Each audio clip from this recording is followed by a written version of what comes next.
E aí pessoal, muito boa tarde, tudo bem?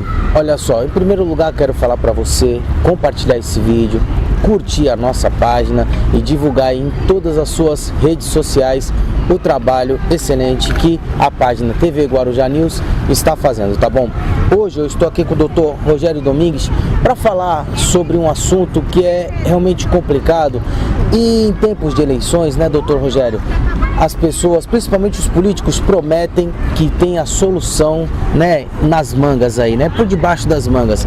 E a gente sempre vê, analisa e a solução para esse problema nunca acontece, que seria o problema com as drogas no nosso país. Bom, hoje nós estamos aqui em Santos recebendo o Dr. Rogério, que vai falar sobre esse assunto. O Dr. Rogério, que ele é psicólogo, não é isso? Sou docente em psicologia e psicólogo clínico. É isso aí, docente de psicologia e psicólogo clínico, e vai falar um pouco sobre esse assunto. Doutor, boa tarde. Boa tarde.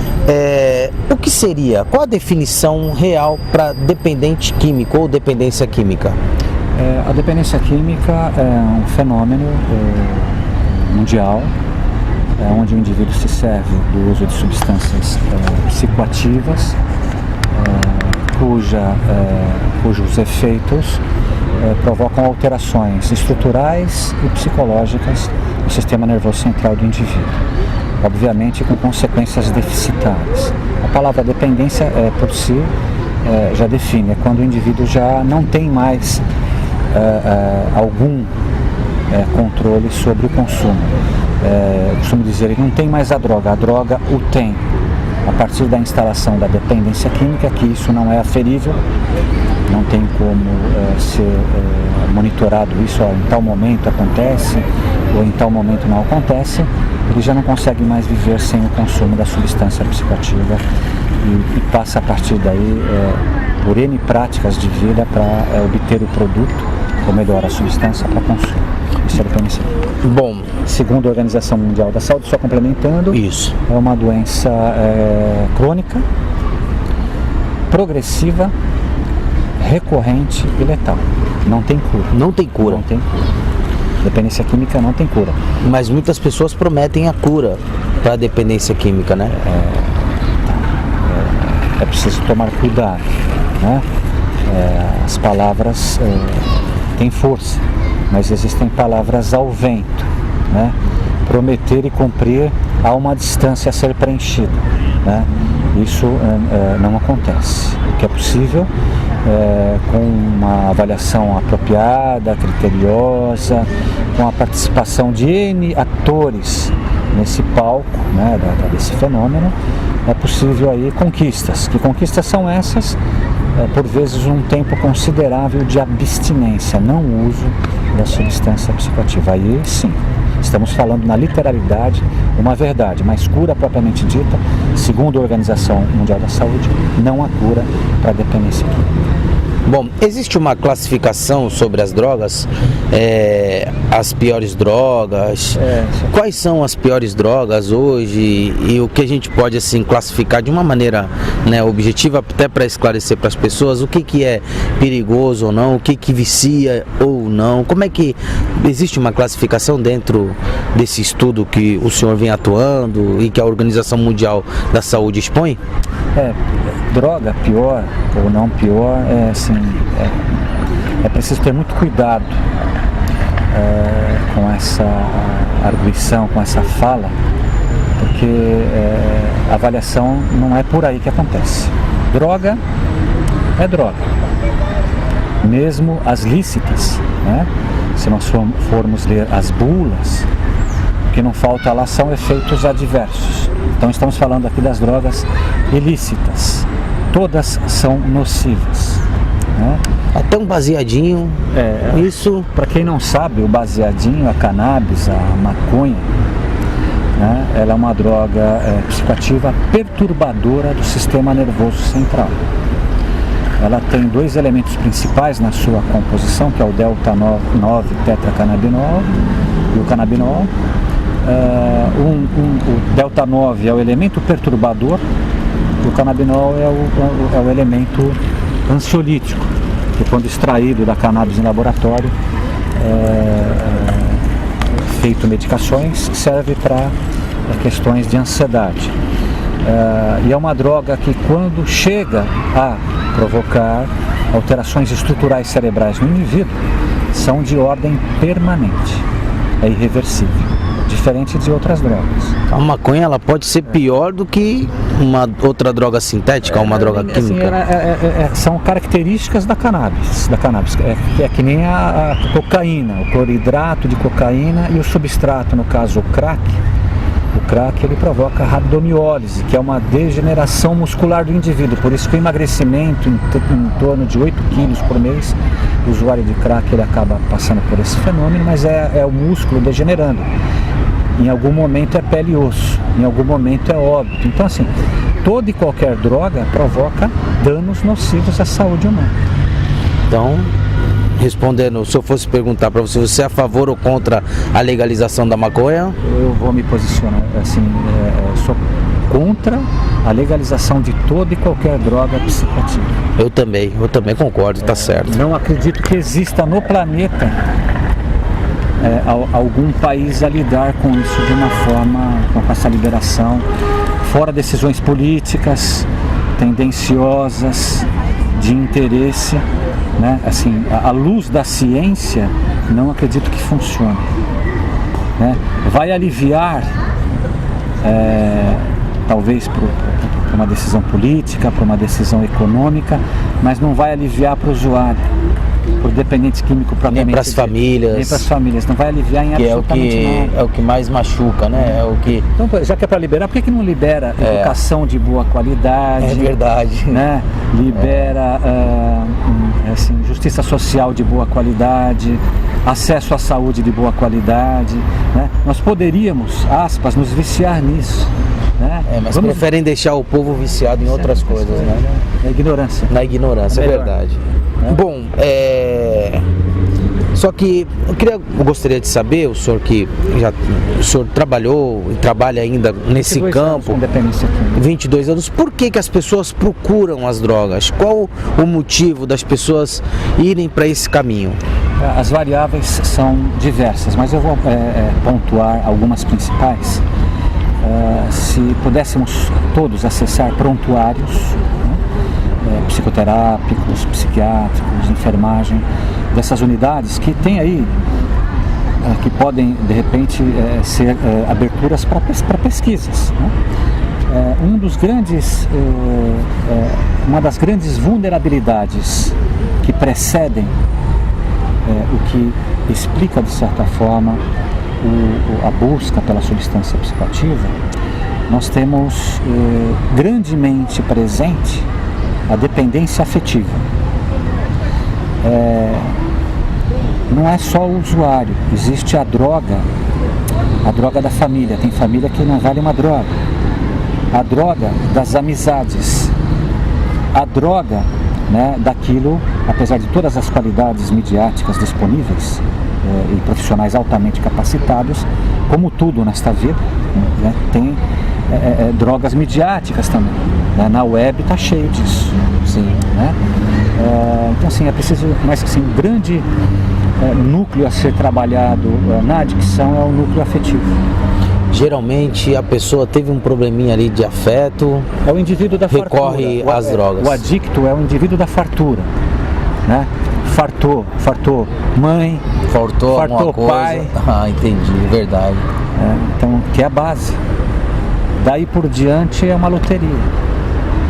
É uma porta, né? Uma porta para um mundo que muitas vezes não tem volta. O álcool, que é uma droga depressiva do sistema nervoso central, a cannabis já falei,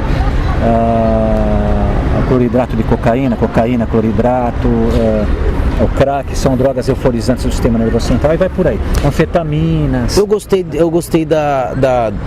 disso que o senhor falou sobre esclarecer um pouco a sociedade.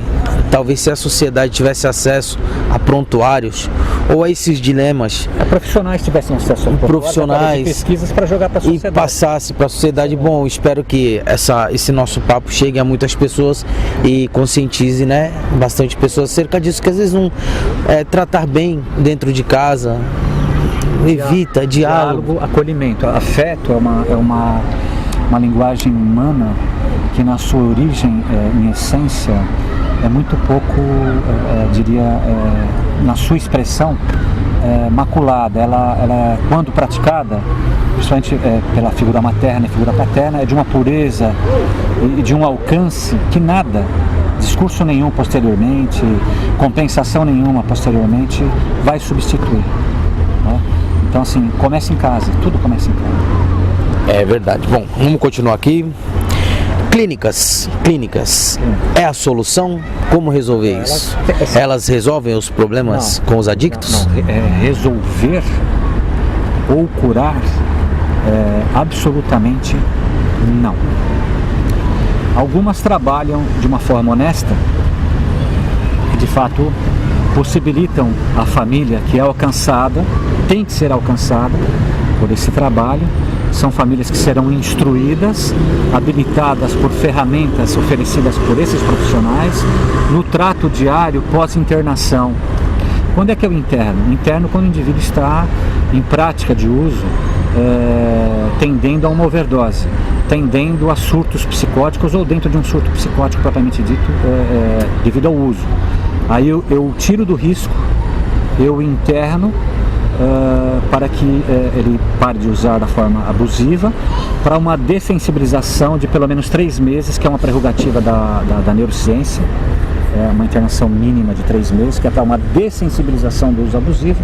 É quando esse indivíduo, em tese, começa a ter alguma escuta, alguma possibilidade de consciência, de raciocínio de tudo isso que está acontecendo. É lógico, isso varia de indivíduo para indivíduo, no seu grau de prejuízo, mas em tese é 3 meses o mínimo para uma internação, para ele não morrer. E o que tem dentro dessas clínicas para chegar nesse nível de consciência que o senhor falou, né? Se for uma clínica séria, né, lá nós encontraremos profissionais capacitados, com práticas obtidas em especialização. Isso é caro para a realidade da maioria do povo brasileiro, inclusive das famílias que têm adictos na sua história de vida. Aí essas famílias alcançam as pronunciadas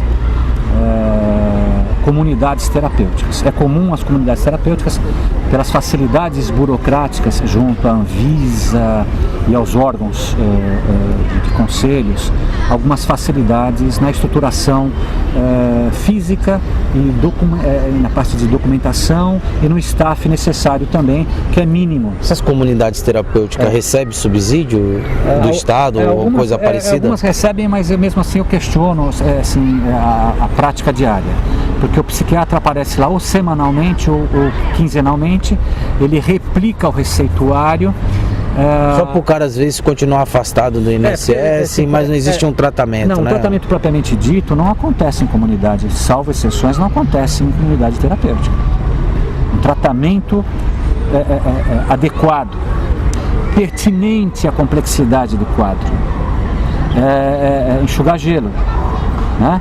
Eles fazem o beabá, a cartilha. Então eu tiro o indivíduo da droga ilícita, ele vai para uma comunidade terapêutica, ele recebe drogas lícitas. Se começa a dar muito trabalho, é prática de algumas, né? Sobrecarregá-lo com medicação. E medicação é uma coisa complicadíssima na sua prescrição e administração, porque cada indivíduo precisa ser monitorado, precisa ser acompanhado. Tem reações, né? O Rivotril da vida, Depaquene, Alprazolam, quetiapina, aloperidol, etc. Geralmente o psiquiatra deixa a receita na comunidade terapêutica. Isso é comum, mais comum, são 22 anos de prática. O psiquiatra deixa na comunidade terapêutica o receituário. Lá os seus profissionais que trabalham lá, especializados ou não, compram a medicação. E sabe lá como isso é administrado. Existe o controle existe uma fiscalização? Não, que existe fiscalização existe, mas não dá conta, né? São muitas comunidades que abrem e fecham todos os dias. Eu acho que o segredo aí, força de expressão, segredo, deveria ser na abertura, né? A quem dar um alvará propriamente dito, para para abertura de uma Teria que ser, teria que colocar alguns critérios, né? Não, critérios, porque esse pessoal paga, que nem farmácia, tem farmacêutico responsável. Então lá o camarada tinha um boteco, ele resolveu que ia montar uma comunidade terapêutica. Ele monta a comunidade terapêutica, procura um médico, um profissional psicólogo, né, para ser responsável técnico. Mas o indivíduo é responsável em tese, porque ele nem aparece lá, só responde por isso, recebe lá um valor todo mês. Isso acontece, é muito comum acontecer.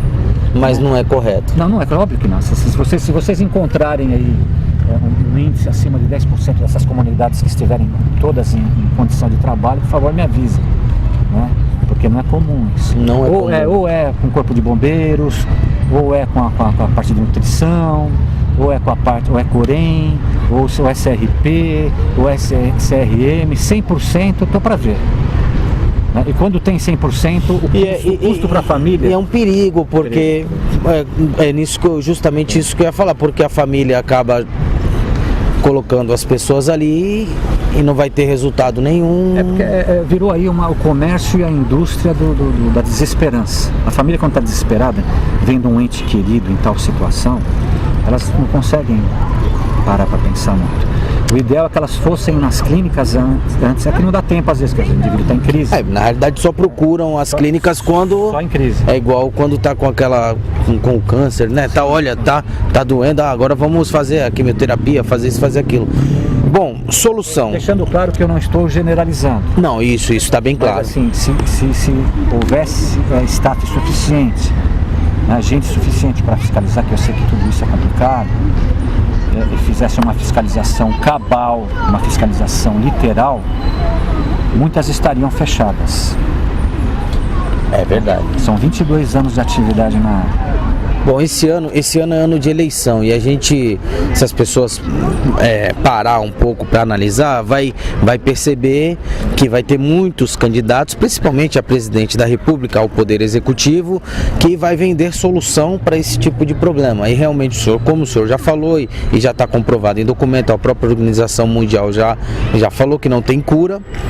Qual seria a solução? Como o poder público hoje, na sua opinião, como o poder público hoje poderia agir para pelo menos amenizar essa situação que quase todo mundo, né, passa?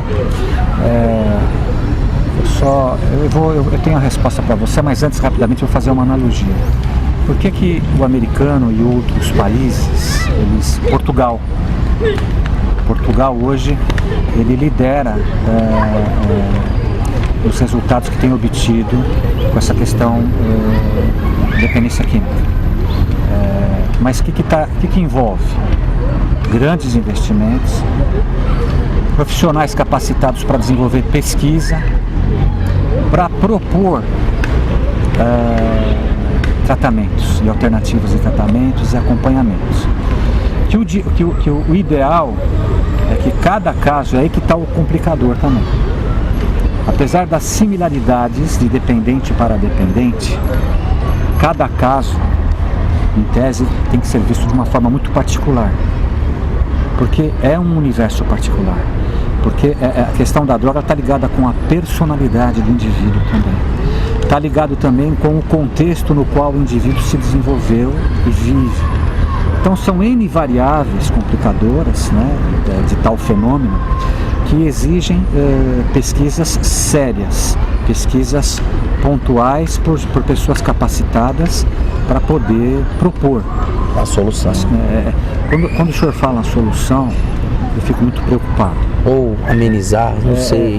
Eu acredito eu vou usar sempre a palavra dessensibilização e com propostas sérias, índices alcançados de respostas positivas cada vez mais pontuais. Mas eu ainda acredito na prevenção. Prevenção. Aí passa pela escola. Aí passa pela mídia. A gente estaria passa pela sociedade. Precisando de uma geração. É uma geração praticamente. Uma só não creio. A nossa geração, assim, a minha geração, do senhor, a geração atual, como que o senhor vê? Acha que a gente precisa fazer para pelo menos para a geração do meu filho, do meu neto, dos seus filhos, do seu neto, ter um futuro melhor? Qual a sua opinião? Primeiramente, orar. falo isso sem muita oração mesmo, por tudo que está acontecendo. E segundo encarar tudo isso com a seriedade necessária, exigir de si próprio, enquanto partícipe da sociedade, exigir dos seus candidatos a serem eleitos e daqueles que aí estão já também, ou posteriormente a serem eleitos, práticas verdadeiras nesse sentido, para investimento, pesquisa, etc. Psicólogos nas escolas. Tem que voltar. Eu atuo com uma rede particular, escolar, já há 6 anos, voluntariamente. Olha que legal, voluntariamente instruindo ensino fundamental e médio, inclusive na questão de prevenção de drogas, voluntariamente, eu não recebo um tostão, né? Não posso falar aqui o nome porque nós estamos em período eleitoral, mas é uma rede conhecida de escola, está sempre na televisão falando dela, e atuo com os professores também, e tenho obtido com o meu trabalho de palestras, consultoria, é verificável, é aferível, grande sucesso, porque passa pela educação. Quando eu instruo, quando eu... Tá aí uma luta boa para a gente batalhar psicólogos voltarem às escolas. Isso. Não para fazer da escola um âmbito clínico, mas para trabalhar junto com os docentes, porque e inserir na grade curricular, possível de ser inserida, práticas de conhecimento diário, né, de conhecimento e práticas aí sim eu acredito, porque nós funcionamos por internalização e projeção. Tudo aquilo que adentra a nós, de alguma forma nós projetamos no meio vivenciado. É assim que funciona, né? Então, são práticas às vezes não onerosas, que não são práticas onerosas. Um bom psicólogo numa escola, envolvido com o processo, ele pode provocar grandes resultados, naquela escola em particular. Olha que legal. Bom, é isso aí, gente. Eu gostei do papo. Doutor, só temos esse tempo. Muito obrigado. Só temos esse tempo. Mas a gente deixa o bate-papo para a próxima. Olha, muito obrigado por ter aceitado o convite. Gente, eu só tenho mesmo a agradecer. O que a gente pede, o que a gente sempre vem pedindo nos vídeos é que você compartilhe, marca aí os seus amigos para a gente, né, poder fazer mais vídeos, comentar. E faz o seguinte, manda questões. Quer deixar uma pergunta? Coloca no comentário, o doutor vai estar respondendo. Aí conforme for eu já passo para ele e tal, tudinho direitinho. Quer deixar algum endereço, algum recado? Se a sua base eleitoral na questão drogas passar pontualmente, fortemente, substancialmente pela prevenção, eu invisto nessa ideia e acredito. Né? Eu vou deixar só meu e-mail, pode ser? Pode ser. Porque eu internei muitas pessoas já, né? São 22 anos de atividade e não digo que é um trabalho fácil e que não seja tão assim. Então eu deixo só meu e-mail para acesso. Então meu e-mail é psiclife, @gmail.com. Rogério Domingues. Bom, Dr. Rogério, muito obrigado. E mais uma vez, compartilhe esse vídeo e marque os seus amigos, hein? Valeu!